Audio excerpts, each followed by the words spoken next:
Bom dia, pessoal, tudo bem? Eu já estou aqui com a Agnes, com o Nicolas, com o Yuri, a Isadora, o Gustavo, o Caio, o Olavo e a Júlia. Bom dia! Deixa eu respondê-los aqui. Caramba, olha que massa!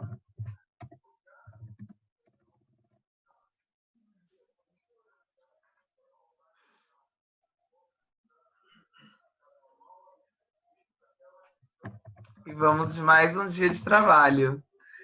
Bem isso mesmo. Bom dia, Henrico. E indo mais um dia de trabalho, a gente vai dar continuidade à parte lá do contexto interno, do contexto externo, da apreensão e da compreensão, tá, pessoal? A gente vai continuar lá na página 29. E eu vou projetar para vocês aqui também, página 29. Só estou esperando a boa vontade do plural, que hoje também não está com uma boa vontade comigo.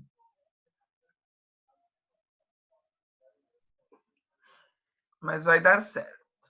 Enquanto, enquanto aqui termina de carregar o que eu tinha deixado já pronto sobre o contexto interno e sobre o contexto externo, e é verdade, o plural está travando demais.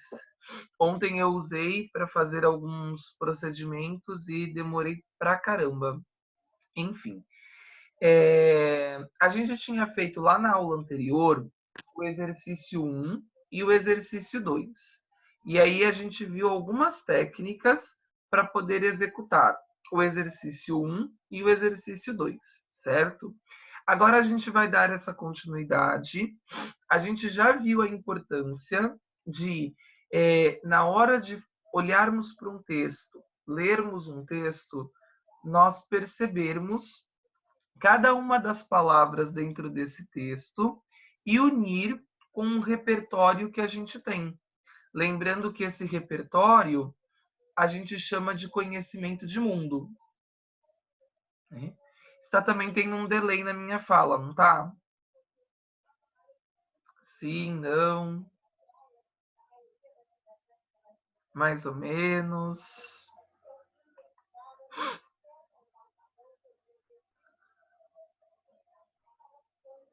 Um pouco, né? Tá. Ótimo. Então, se está bem pouco, tudo bem. Bom, então deixa só completar aqui o carregamento, gente, aí a gente já inicia de fato, tá?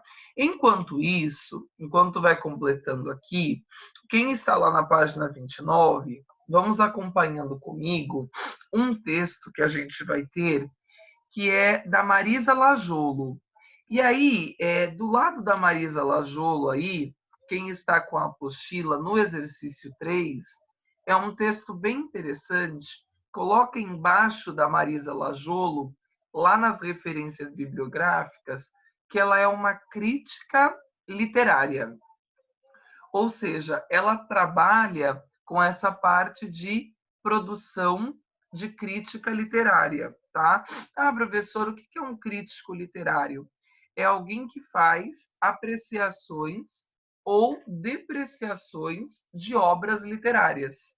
E aí, criticar não necessariamente é falar mal, mas é aprofundar determinados raciocínios de um autor ou de uma obra.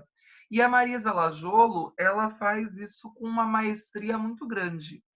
E aí a gente vai ver nesse texto dela o que ela tem a nos dizer sobre determinados procedimentos de pensamento que ela adota, tá?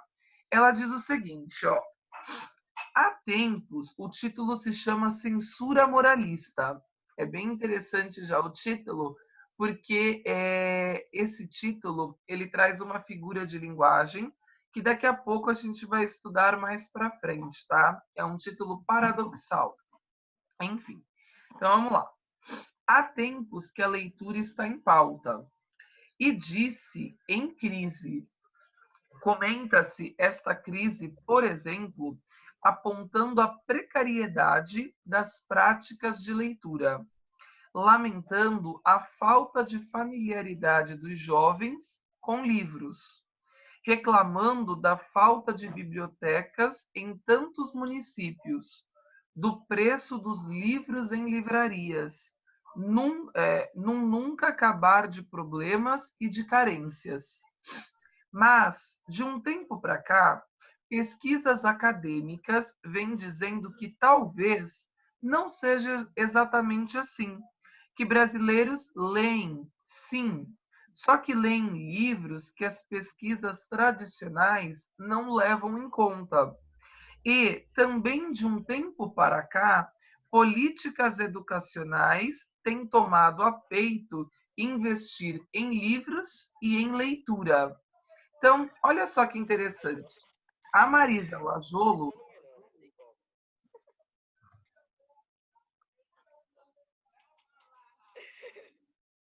Agnes, mudei aqui. Vejam aqui que situação interessante, que questão a nós pensarmos. A Marisa Lajolo, dentro desse texto dela, Censura Moralista, ela vai quebrando um padrão que a gente tem. Qual é o padrão que a gente tem dentro da sociedade brasileira? É um padrão em que nós observamos que as pessoas elas não leem. E aí a Marisa Lajolo ela está dizendo que não é bem desse jeito, que as pesquisas acadêmicas elas não levam em consideração o que as pessoas realizam de leitura para além das obras literárias. Ou as pesquisas acadêmicas só consideram literatura aquilo que é um conjunto de palavras que a gente não usa muito no cotidiano, ou que, por exemplo, estão atrelados a grandes nomes. Então, por exemplo, Machado de Assis, José de Alencar, Clarice Lispector, grandes nomes da literatura. E aí a Marisa ela vai dizendo para a gente que as pessoas elas leem e que elas estão sim lendo. E eu não sei se vocês já pararam para perceber, porque eu concordo bastante com ela. Eu concordo com ela e vejo que um problema não é a falta de leitura, mas é essa falta de apreensão, portanto, de uma interpretação de texto e de uma compreensão. Mas, se vocês forem ver, muitos de vocês, nas redes sociais como o Facebook, clicam em matérias e, se vocês forem converter aquelas matérias para documentos do Word, vocês vão ver que aquela matéria ela tem 5 páginas, 6 páginas, e aí geralmente as pessoas elas clicam em links para ler, seja uma matéria falando de relacionamentos amorosos tóxicos, seja uma matéria hoje em dia falando sobre o novo coronavírus, seja uma matéria falando sobre aspectos históricos, enfim, dentro das redes sociais tem uma série de conteúdos, uma série de assuntos que são levados em pauta para diálogo. E aí a gente percebe que as pessoas elas leem, porque inclusive elas fazem compartilhamentos. Às vezes, e aí está um ponto interessante, às vezes as pessoas compartilham matérias dentro das redes sociais sem nem sequer terem aberto a matéria.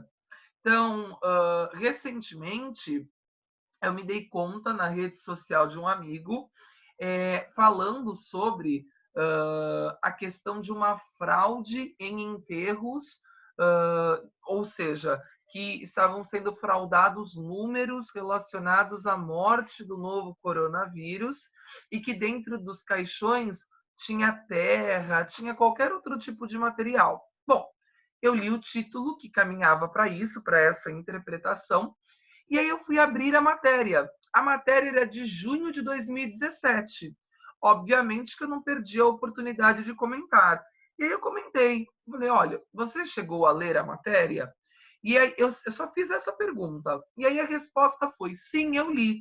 E aí, no meu outro comentário, você viu que era de junho de 2017? Aí, óbvio que ele não respondeu, excluiu meu comentário, né? Ainda manteve lá na rede social, mas excluiu meu comentário porque não é interessante. Mas o bom é que excluiu a publicação também. Então a gente precisa tomar esse cuidado na hora de aprender e compreender um texto, porque às vezes nós somos veículos de divulgação de fake news e nós nem nos damos conta disso, justamente porque por uma falta de leitura que nós temos relacionado aos assuntos que estão à nossa volta. Então, é muito importante e é muito significativo que a gente preste atenção nesses detalhes e que a gente verifique o teor das informações que nós estamos lendo, tá? Então, concordo com a Marisa Lajolo, ela aponta muito bem que nós estamos lendo, mas também ao mesmo tempo, de anos para cá, cada vez mais a gente está negando uma espécie de conhecimento.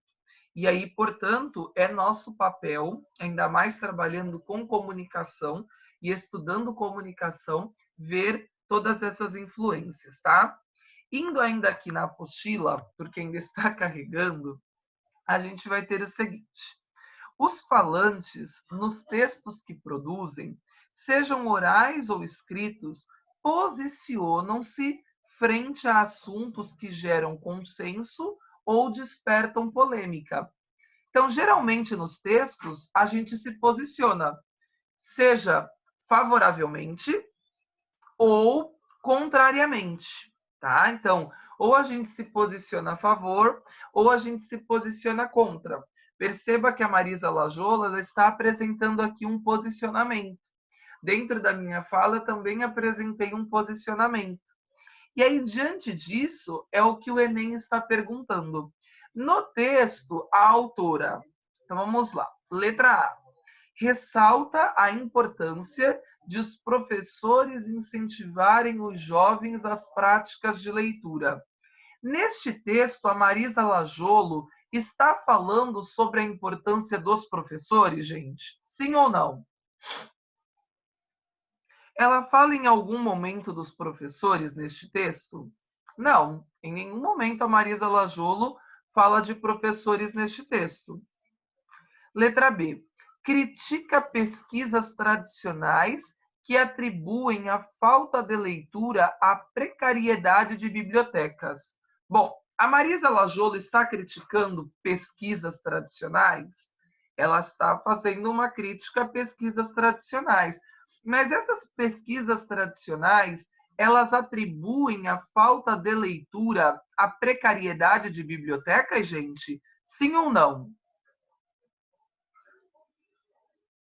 A Marisa Lajolo, quando faz essa crítica de pesquisas tradicionais, ela faz uma associação entre a falta de leitura, a precariedade de bibliotecas.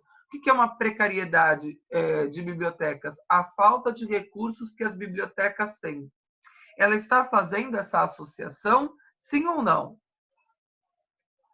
Vamos olhar aqui novamente neste texto. Ó, vai dizer: lamentando a falta de familiaridade dos jovens com livros, reclamando da falta de bibliotecas em tantos municípios, o preço dos livros nas livrarias.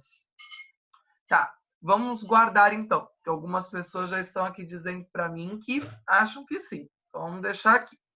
C. Rebate a ideia de que as políticas educacionais são eficazes no combate à crise de leitura. Ela está rebatendo essa ideia ou ela está afirmando a ideia de que as políticas educacionais elas são eficazes no combate à crise da leitura? Ela rebate ou ela afirma? Ela afirma. Então, essa daqui a gente pode anular, a letra C. A letra D. Questiona a existência de uma crise de leitura com base nos dados de pesquisas acadêmicas. Ela questiona essa existência de uma crise de leitura? E ela está fazendo isso com base nos dados de pesquisas acadêmicas, sim ou não?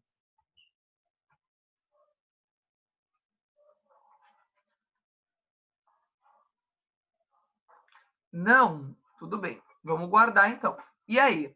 Atribui a crise da leitura à falta de incentivos e ao desinteresse dos jovens por livros de qualidade.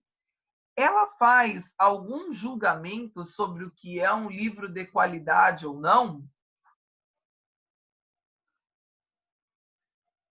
Não, ela não faz. Então a gente ficou com a letra B e com a letra D. Aí como possibilidade. Ela não faz esse julgamento. Justamente ela está dizendo que nós estamos lendo mais, que está indo contra essa linha das pesquisas acadêmicas, tá? Deixa eu projetar aqui para vocês, só para eu mostrar essa informação de como o texto pode conduzir para a gente essa interpretação, tá?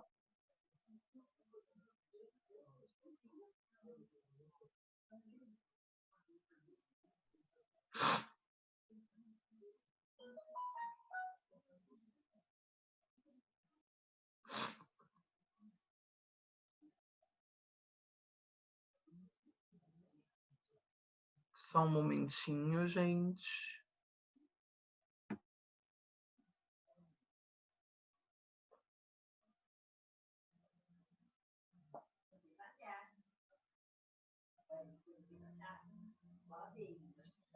Uhum, perfeito, perfeito. Algumas pessoas estão dizendo assim para mim.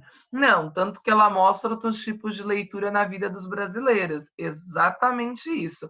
Então, essa a gente já anulou. Agora, a gente ficou nessa dúvida entre a letra B e a letra D. Então, a gente tem aí a letra B e a letra D como possibilidades, né? Todo mundo está conseguindo aqui enxergar?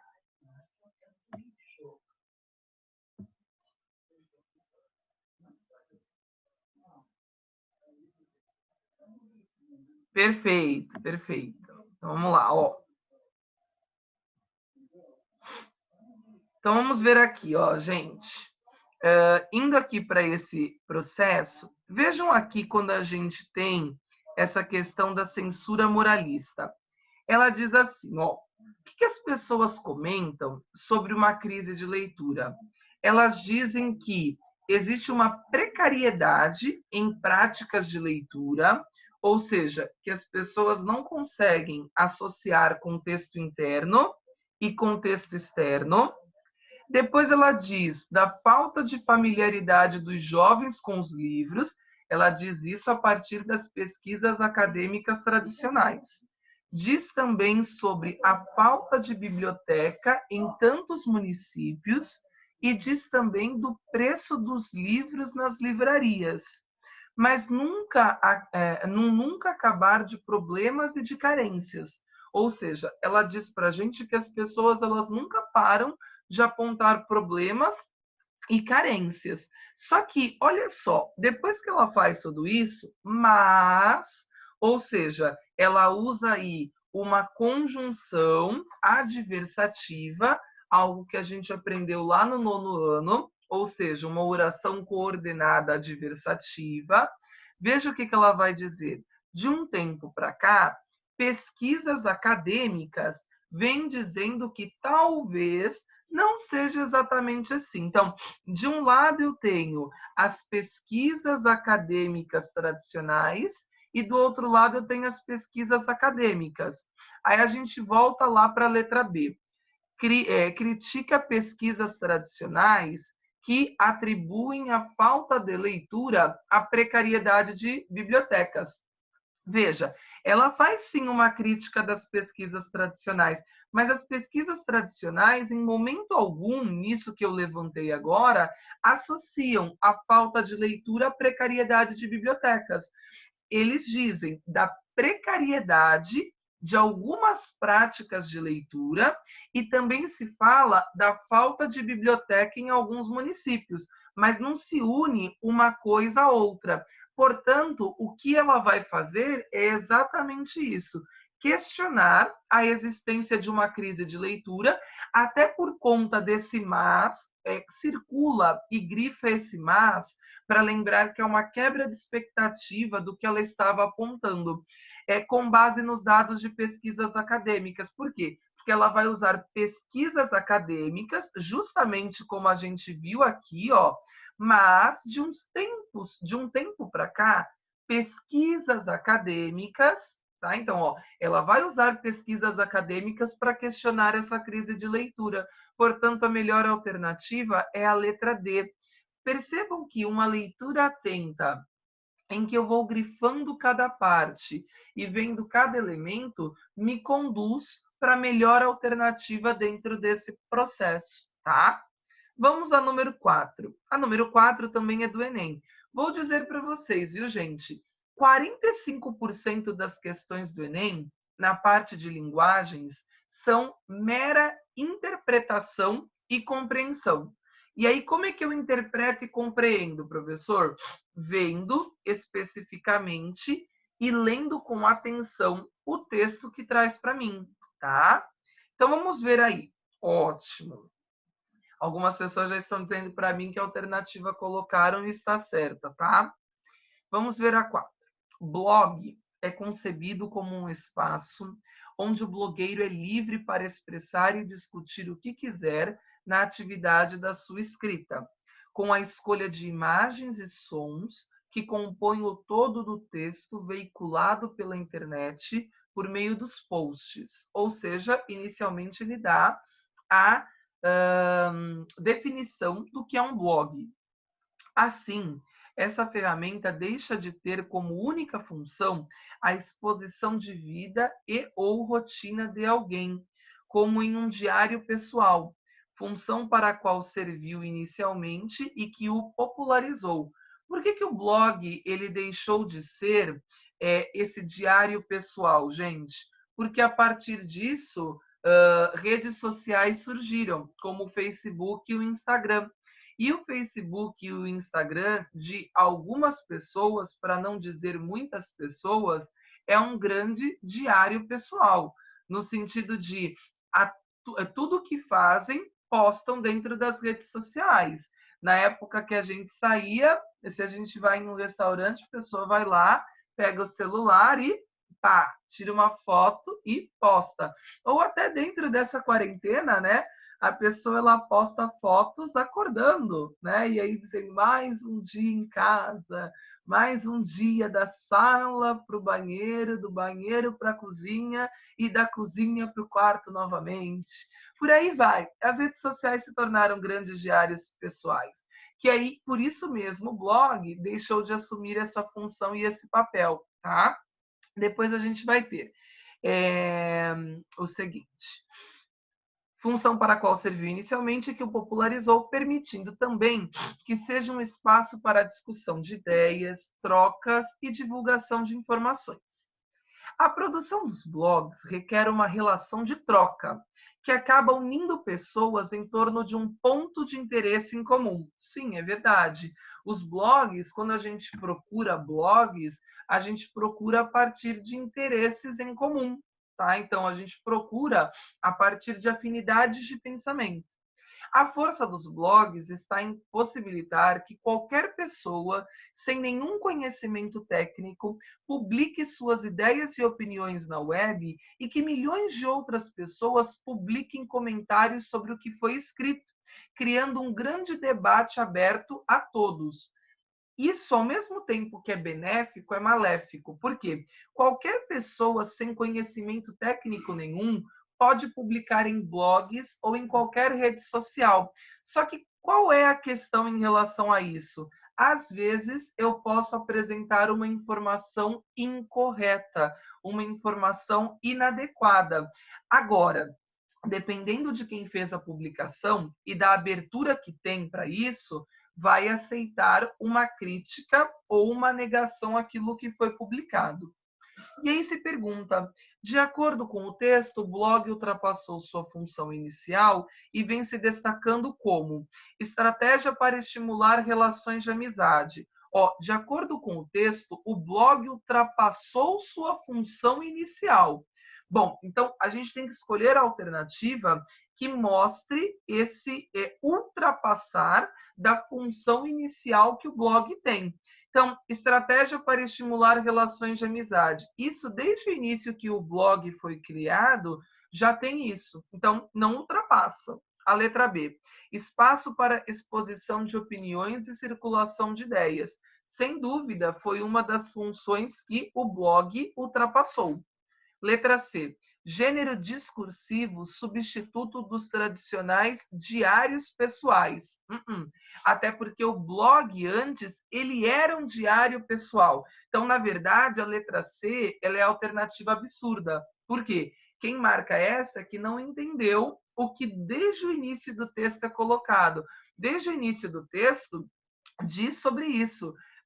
Deixa de ter como única função a exposição de vida e ou rotina de alguém. Então, o blog ele deixou de ter essa única função. Então, a letra C a gente descarta porque não está adequado com o que o próprio texto veicula. Ferramenta para aperfeiçoamento da comunicação virtual escrita. Em nenhum momento se diz que o blog ele aperfeiçoa a comunicação virtual escrita.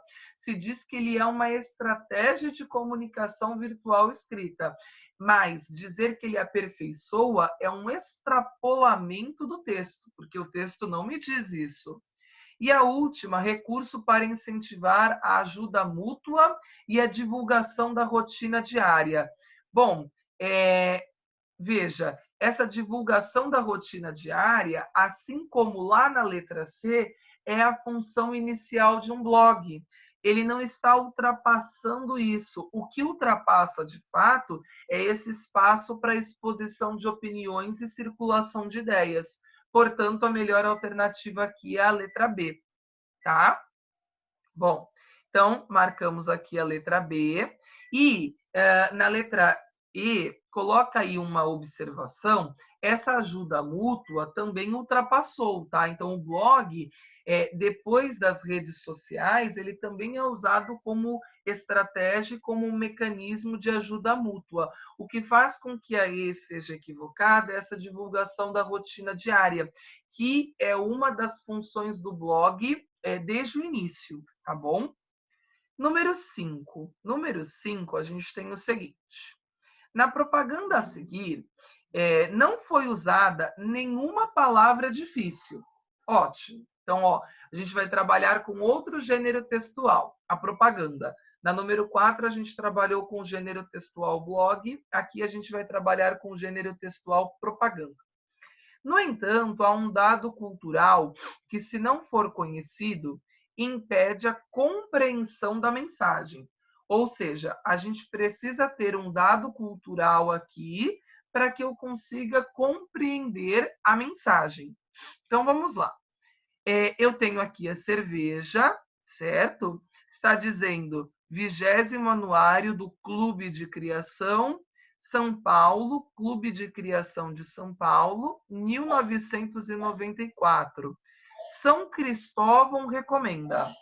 Ok? Então, aqui a gente vai ter uma cerveja, São Cristóvão recomenda. Bom, qual é esse dado cultural?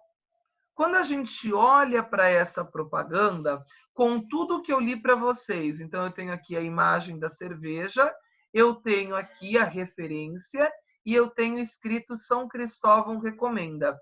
Dessas três informações, qual delas é que tem um dado cultural? Qual dessas informações traz um dado cultural? O que é um dado cultural? É eu olhar para alguma coisa que me remete a um conhecimento de mundo, portanto, a um contexto externo.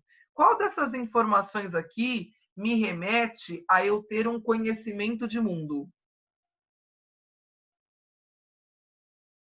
É a informação da cerveja? É a informação do 20º anuário do clube? Ou é a informação de que São Cristóvão recomenda? Estou aguardando.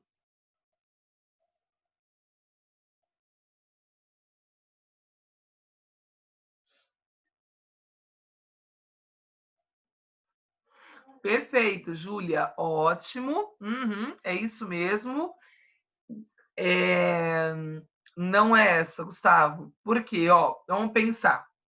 É, o dado cultural aqui é que São Cristóvão recomenda a gente. Por que, que é São Cristóvão, professor? Porque eu preciso saber quem é São Cristóvão. E aí, como vocês vão escrever? O dado cultural dessa propaganda é que São Cristóvão recomenda. E aí, quem quiser saber quem é São Cristóvão? São Cristóvão é o padroeiro dos motoristas. Então, por que São Cristóvão recomenda a utilização dessa cerveja? Que é justamente o que a letra B pergunta. Qual é a mensagem dessa publicidade? A mensagem dessa publicidade é que, mesmo se eu consumir a cerveja e eu vier a dirigir, São Cristóvão ele está recomendando. Então, portanto, se São Cristóvão está recomendando, ele vai me proteger. E uma outra mensagem possível para essa propaganda é que se São Cristóvão está me recomendando, porque essa cerveja ela é sem álcool. A bem da verdade, essa marca aqui, quando ela foi criada, foi uma estratégia de propaganda muito boa. Ela é uma cerveja sem álcool. E aí os publicitários, eles queriam alavancar as vendas dessa bebida que não é alcoólica, porque existe cerveja sem álcool. Cerveja é ruim, cerveja sem álcool é pior ainda. Eu particularmente não gosto, mas há quem curta muito, né? Então, por que São Cristóvão recomenda? Porque é uma bebida sem álcool. Algumas pessoas interpretaram do jeito que eu falei. Ah, se São Cristóvão está recomendando, então eu posso beber e dirigir porque ele está me protegendo. Só que, na verdade, a mensagem que essa publicidade traz é isso, que São Cristóvão ele está recomendando porque traz uma mensagem, porque traz a informação de que essa cerveja é sem álcool, tá? E aí, qual é o grande argumento usado para reforçar essa mensagem? O grande argumento usado para reforçar essa mensagem é que São Cristóvão recomenda. Então, se até o santo padroeiro e protetor dos motoristas de carros, de caminhões, recomenda, é porque eu posso beber sem ter nenhum tipo de problema, tá? Todo mundo entendeu? Então, ó, na letra A, qual é esse dado cultural? O dado cultural é de que São Cristóvão recomenda, vírgula, remetendo a informação de um conhecimento de mundo, de um contexto externo. Isso é que é contexto externo, gente. Quando a gente lê alguma coisa, a gente precisa se apropriar daquilo que é escrito. Então, não sei quem pesquisou aqui, sobre São Cristóvão, ou quem já tinha esse conhecimento de mundo. No meu caso, por exemplo, eu não precisei pesquisar, porque vocês sabem todo o histórico religioso que eu tenho dentro do movimento cristão católico e até dos estudos que eu já fiz sobre o movimento cristão católico, o movimento cristão protestante, a doutrina espírita e as religiões de matrizes africanas. Então, esse dado cultural, para mim, não era novo. Agora, para alguns de vocês no sentido de não estarem dentro de um cristianismo católico ou de nunca terem estudado. E aí, quando vocês veem, São Cristóvão, ele é tido pelos cristãos católicos como padroeiro de motoristas e de motoristas em geral, principalmente de caminhoneiros. Geralmente, caminhoneiros rezam muito para São Cristóvão, porque ele é o protetor mesmo de todos os que fazem uma direção veicular, tá bom? Bom, depois a gente vai ter o seguinte: qual é a mensagem dessa publicidade? Que São Cristóvão ele recomenda e que, portanto, essa cerveja ela não tem teor alcoólico. E qual é o grande argumento usado para reforçar essa mensagem? Que esse santo, padroeiro dos católicos, recomenda a utilização dessa bebida, porque, afinal de contas, como ela não é alcoólica, todos estarão protegidos caso façam a ingestão desse líquido. Ok? Vamos à última questão, gente.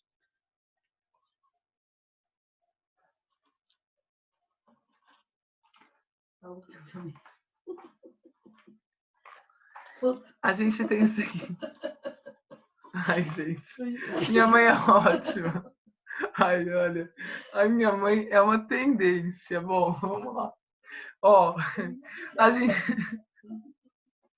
a gente tem o seguinte, ó, para finalizarmos hoje, tá, gente?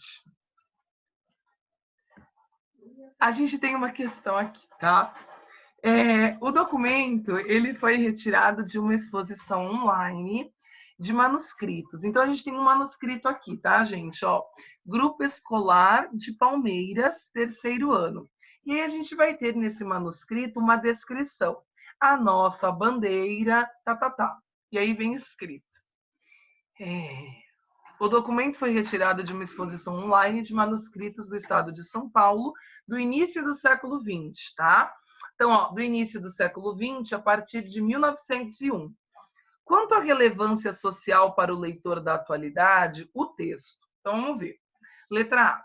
Funciona como veículo de transmissão de valores patrióticos próprios do período em que foi escrito. Bom, aqui eu tenho uma descrição relacionada à bandeira.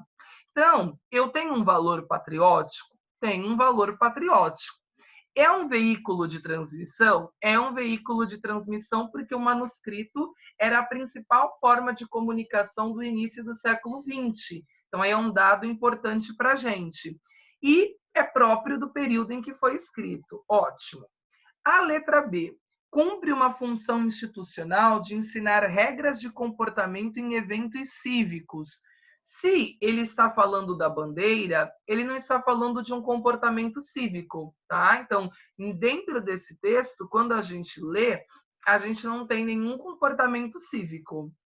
Deixa subentendida a ideia de que o brasileiro preserva as riquezas naturais do país. Não está subentendido na mensagem desse texto que o brasileiro ele preserva as riquezas naturais de um país. Argumenta a favor da construção de uma nação com uma igualdade de direitos. Isso muito menos, porque ele está falando da importância de uma bandeira e, principalmente, como é que é essa bandeira no Brasil, como nós a associamos com esse lema positivista da ordem e progresso. E apresenta uma metodologia de ensino restrita a uma determinada época.